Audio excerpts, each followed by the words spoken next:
We've waited years for Hogwarts Legacy, and there was no shortage of leaks and rumors about what would be in the game, but as of a few weeks ago, we finally have it. The main thing I was most excited about with this game as a huge Harry Potter fan was of course being able to be in the Wizarding World and go to Hogwarts. The level of detail in Hogwarts is absolutely insane. Somehow they managed to check pretty much every single box for me when it comes to the castle. I was really worried about the castle not feeling alive, but that wasn't the case at all. Truly, I could not even imagine how immersive and living Hogwarts would feel. It turned out to be one of my favorite parts of the game, just walking around and listening to the conversations other students and ghosts were having. The first couple days I played, I pretty much spent the entire time walking around the castle. After years of watching the Harry Potter movies and reading a couple of the books, it was surreal to be able to control a character walking through Hogwarts and explore every section I always dreamt of, and the castle is absolutely gigantic. It never ceased to amaze me when I would turn a new corner and find a room I had never seen before. It took me 2 full days to even see the Great Hall for the first time. You really lose yourself when you're walking through the halls, seeing things we all read about and saw in the movies.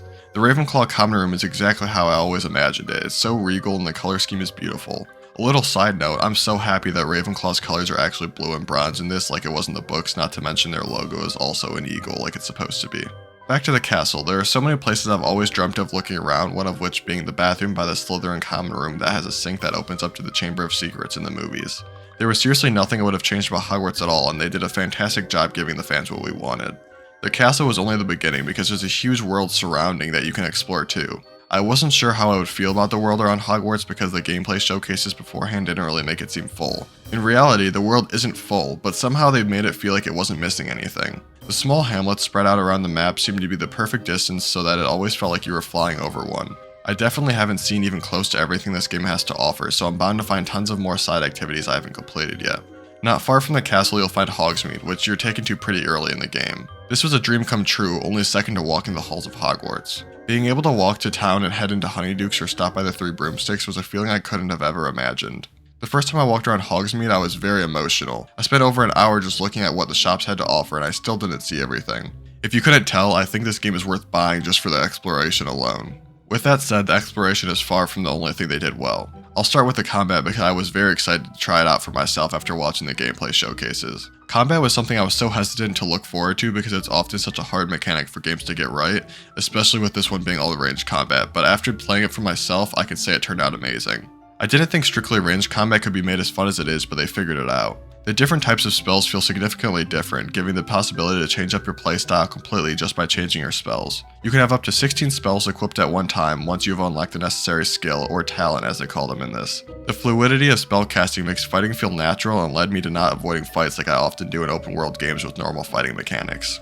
I was also incredibly surprised by the missions. Without going into spoilers, the missions were given at a rate that it felt like I was always making real progress, whether that's with learning new spells, helping friends, or stopping the Goblin Rebellion. After playing through the entire story and almost all of the side quests, I can confidently say they managed to make the entire game without the common repetitive mission cycle that so many games have nowadays. I never once felt like I was doing the same missions over and over again, which I thought was really impressive. The only things that are repetitive are some of the side activities like Merlin's challenges, which is acceptable in my opinion because they're completely optional and don't have too much benefit of completing other than giving you something to do. I obviously have a huge bias because I love Harry Potter, but I think the gameplay and mechanics are more than good enough for any normal gamer to really enjoy even if you aren't a Harry Potter fan. The story in the game was also very well done. I'm not getting into spoilers in this video, but it was paced exactly how it should have been in my opinion. They always gave you story missions, but gave you plenty of side missions at the same time, many of which gave you more spells and abilities. The way they used the companions was interesting because they started each story connecting it to the main story, but slowly diverged from that connection, creating their own stories. They really became additional story pieces rather than just tiny missions that seemed to be pointless. Each side mission in the game brought you to different parts of the school or outside world, and that really sparked the desire to explore the new location for me. I explored a lot on my own, but these missions showed me sections of the map and castle that I didn't even know existed. I was probably 25 to 30 hours into the game before I even found the frog choir in the music room, which turned out to be one of my favorite places in the entire game. As much as I love this game, there are definitely some problems I have with it. For starters, the performance on some platforms seems to be a problem. I played on PS5 on Fidelity with ray tracing mode and I didn't have many issues at all, but I've heard that some people have had much worse experiences.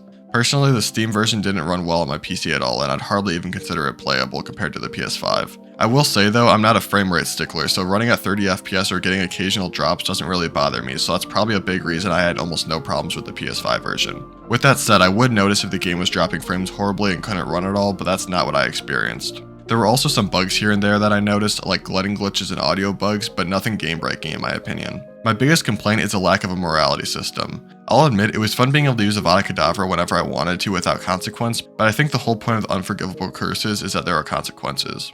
I really don't think I should be allowed to use Crucio while fighting next to a professor and have no repercussions at all. I also really wish they added Wizard's Chess. I was pretty upset when I found out that you couldn't play it, but that's such a small thing that it's not a big deal at all. Lastly, there was definitely some story things I didn't like as well as missions, but I'm not going to get into that to avoid spoilers.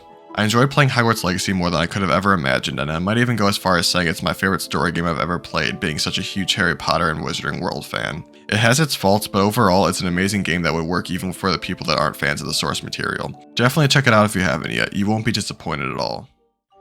Thanks for watching. If you enjoyed the video, don't forget to leave a like and subscribe to stay up to date with my videos. I'll see you next time.